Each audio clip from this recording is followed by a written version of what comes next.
Di momen masyarakat demo besar-besaran menentang revisi Undang-Undang Pilkada, Ketua Umum PDIP Megawati Soekarno Putri resmi mengumumkan sejumlah tokoh calon kepala daerah di seluruh Indonesia. Sedikitnya, ada 169 sosok bakal calon kepala daerah diusung PDIP di Pilkada serentak 2024. Dari total 169 calon kepala daerah itu, 6 diantaranya merupakan bakal calon gubernur dan wakil gubernur.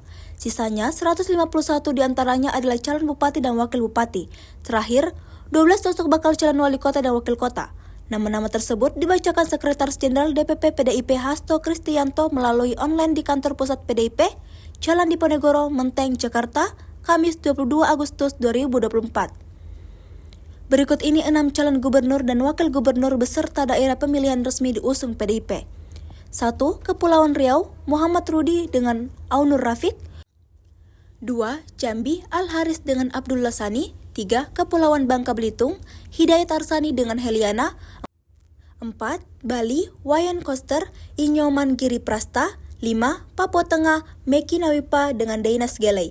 6. Papua Selatan, Apollo Savanto dengan Paskalis Imagawa.